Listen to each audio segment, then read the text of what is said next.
Hey guys, so I think that I might be in a situation where school might get canceled, and I want to make sure that I explain your final papers well so you can get them in. You are supposed to have a rough draft in by tonight, by midnight. You go over to content when you're in the tech class, and if you scroll down to the week in question, which are our performance weeks, week 10 and 11, you will find production paper. It says you need to write 2 pages with general MLA guidelines for writing. Catherine had asked me how long does it need to be, and I said it's done when it's done. So really, I just put the 2-page guideline in because I have had people give me a paragraph before thinking that they're in college and giving me a paragraph is okay. And that taught me a lesson that I have to give you at least 2 pages. I do recognize that it might be quite longer than that. You need to examine your performance and your interaction with the design elements by each of these bullet points. Individual acting performances.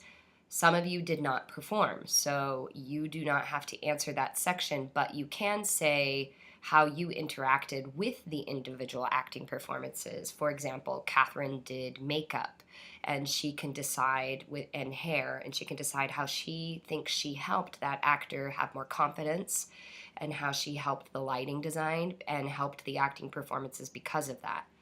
Boo Boo, you were the assistant props and set designer, and you can also say about that one night when we tested out bringing all the set down during Top Dog Underdog and how much that changed Malik's performance. That's the first time in my life as a director I've seen a set design do that, where it clearly helped the actor feel claustrophobic and required them to get more stressed out, and that's what that scene needed.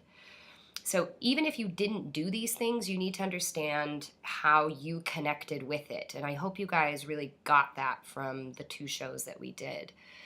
How did you handle mishaps, flubs? What can you take with you to remember for future performances? Those of you who were up in the booth, which was a lot of you for each of the shows, you know there were a lot of mishaps and flubs. Those of you backstage with crew know that there were a lot of mishaps and flubs. And how did you guys deal with them? In fact, we even had one this week that I had to go deal with because I knew there was no one to do a quick sewing job on a hem. So I left the booth and went and did that. So you just write what happened during those and what you learned to do better. Even as a director, I realized that most of you up in the booth were brand new to operation. Usually we have one person up there who isn't, and that wasn't the case in this situation. And so I just tested you guys out to see how you would do. And communication up there, when I wasn't up there, wasn't as good as it could be. And I think you guys learned how to be kinder and gentler with one another, or be very forceful with one another when it is merited.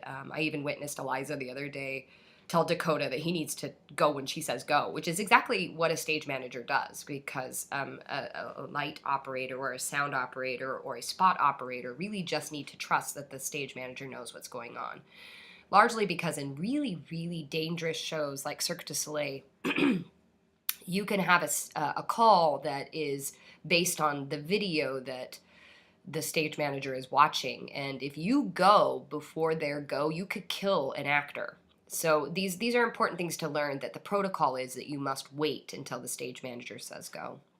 And she or he is more than within their right to tell you to don't do that, and then you just need to swallow that criticism and move on.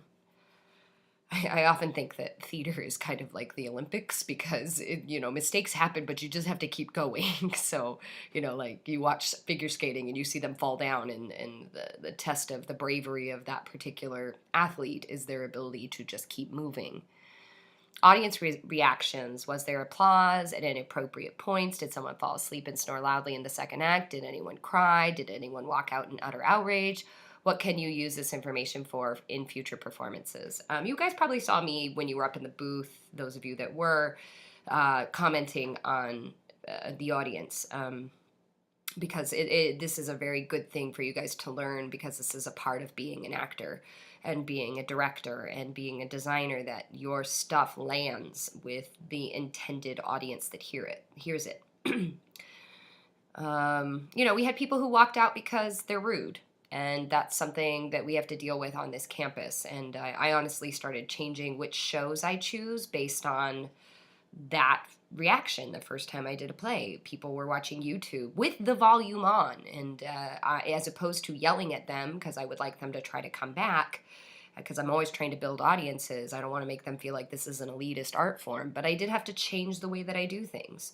And we still had people who left. In fact, those were some people I know were friends of people in the show. And, it might be a nice conversation you have with them sometime that's rude and disruptive to the production and to the other actors on stage and the designers. It kind of hurts our feelings.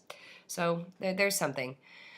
Costumes, what is everyone wearing? Is it appropriate to the historical period? Modern, trendy, old-fashioned? Does it fit the character? What does his or her costume make you think about each character? How does this affect the show? Most of you didn't do costumes, but you do need to look at it with that in mind and comment on those questions. Set design, what does the set look like? Does it try to create a sense of realism? I would say no. Our play was what we call a concept set, but there were definitely realistic elements in regards to the props, and we did get comments that our props were very fun and that we did a good job with that. So that's something to think about in regards to realism versus concept. Does it set the play in a particular historical period? What impressions does the set create? Does the set change? And if so, and when and why, how does this affect the show? So answer those questions for that paragraph. Each of these are a paragraph, by the way. Each bullet point is a paragraph. Lighting design. Are the characters ever in the dark? Are there spotlights? Does the light come through the windows, from above, from below? Is any tinted or colored light projected? How does this affect the show? We had a lot going on in our lighting, and, Dakota will probably be a little more in tune with what we actually did. But those of you who weren't, I just want you to comment on what you saw. You don't need to know the exact answers. There's no right or wrong answer about this. This is just, what did you see? Last but not least is the idea or concept. Does the set and lighting design seem to work together to produce a certain interpretation? Do costumes and other elements seem coordinated? How does this affect the show? For example, because I ended up doing the costumes, there were a couple times where I was judging my balance. I would have lovely color scheme of red, white, and blue, or light red, white, and blue on one side of the stage, and then I would have too much light colors on the other, and I was getting annoyed. But we had such saturated colors in the lighting, it didn't really matter. But those things are things that I would look at if I were judging this. But knowing that I had to kind of throw this together at the last minute, it does affect some of my judgments of myself. I recognize that sometimes we just have to open the show. I also was looking at a little bit of fit and things like that I could have done better if I'd had more time to tailor people's costumes. So, I mean, what I want you to do is really look at the idea and concept and take into consideration what you think we were able to accomplish, which is pretty amazing for 2 shows. And as you guys heard from the Kennedy Center respondents, nobody does this, so we're just straight up crazy. Anyway, that's your paper. You're supposed to have a rough draft, so I would just say, jot down what you can in this snowy day, and the final draft will be due after Thanksgiving break on that Monday. Okay? We still might have class tonight, but I wanted to make sure to make this video in case we don't.